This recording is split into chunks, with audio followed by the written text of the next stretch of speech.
मुकेश अंबानी को कहना चाहिए कि क्या वे इस एंकर की भाषा को मंजूर करते हैं। उनका एक जवाब हो सकता है कि वे पत्रकारों के काम में हस्तक्षेप नहीं करते हैं, मगर यह पत्रकार के काम में हस्तक्षेप नहीं होगा जब एंकर उनके चैनल से किसी समुदाय को ललकारने लगे, नरसंहार की बात करने लगे, हिंसा का आह्वान करने लगे, तो उन्हें खुद ही अपना चैनल बंद कर देना चाहिए। जब उनके चैनल का एंकर अपने ट्वीट में नरसंहार को सही ठहराने लगे, तब बिल्कुल ही हस्तक्षेप करना चाहिए। क्या अंबानी जैसे ताकतवर उद्योगपति अमन चोपड़ा के सामने इतने लाचार हैं?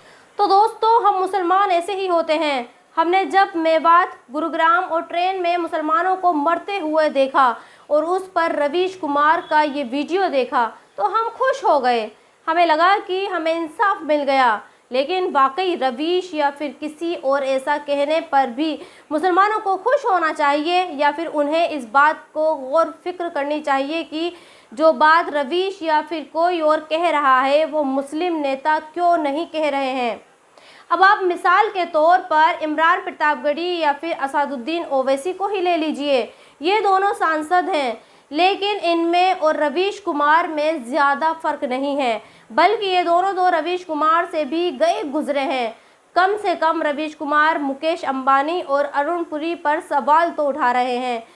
ये तो ये भी नहीं कह रहे, और हम इन्हें नेता मानते हैं। मेवात की आग जब ठंडी हो जाएगी और जब इलेक्शन का वक्त आएगा तो यही नेता हमारे मोहल्ले में आएंगे, हमें चुपड़ी चुपड़ी बातें करेंगे और फिर हमसे वोट मांगेंगे, क्योंकि हम ये सोचेंगे कि हमारे पास कोई ऑप्शन है ही नहीं, हमें इन्हें ही वोट देना चाहिए। लेकिन जानते हैं आपका वोट लेकर ये जीतने के बाद क्या करेंगे? ये ऐसे ही एक और मेवात का होने का इंतज़ार करेंगे, और जब एक और मेवात हो जाएगा तो फिर ये ट्विटर पर आंसू बहाएंगे। और आप ये समझ लेना कि हमारे नेताओं ने हमारे हक में आवाज़ उठा दी। आज मैं आपके सामने कुछ आंकड़े पेश करना चाहती हूँ। ये आंकड़े मैं दैनिक भास्कर की वेबसाइट से ले रही हूँ, ताकि आपको ये समझा सकूँ कि आपके नेता आपके लिए क्या करते हैं। इस वक्त देश में 4000 विधायक हैं और इन विधायकों की संपत्ति 54,545 करोड़ रुपए है। यानी अगर एवरेज निकाले तो एक विधायक की संपत्ति 1300 करोड़ रुपए है। सोचिए, बड़े से बड़ा कारोबारी भी इतनी जायदाद का मालिक नहीं होता, लेकिन जिसे आप हर 5 साल में जिताकर विधानसभा भेजते हैं वो 1300 करोड़ रुपए का मालिक है। अब ऐसा तो नहीं है कि देश में सारे विधायक हिंदुओं के हैं, इनमें मुसलमान भी होंगे और हैं भी, लेकिन उन मुस्लिम विधायकों ने आपके लिए क्या किया है क्या आप जानते हैं?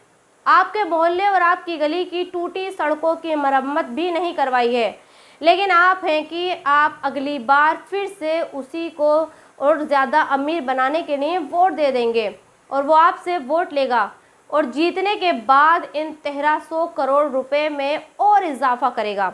और जानते हैं आपके हिस्से में क्या आएगा? एक और मेवात, एक और गुरुग्राम, और एक और जली हुई मस्जिद, और एक और इमाम का मर्डर, और एक और ट्रेन में मुसलमानों का कत्ल, क्योंकि ये नेता आपके लिए कुछ करते ही नहीं, ये सिर्फ भाषण देते हैं और वोट भी लेने के वक्त। तो दोस्तों सोचिएगा ज़रूर, और मौका मिले तो सवाल भी पूछिएगा। तो दोस्तों इस वीडियो को ज़्यादा से ज़्यादा शेयर कीजिए और आप भी अपनी राय कमेंट्स बॉक्स में दे सकते हैं। और अब तक आपने खबरी मीटर को सब्सक्राइब नहीं किया है तो प्लीज़ सब्सक्राइब ज़रूर कर दें। शुक्रिया।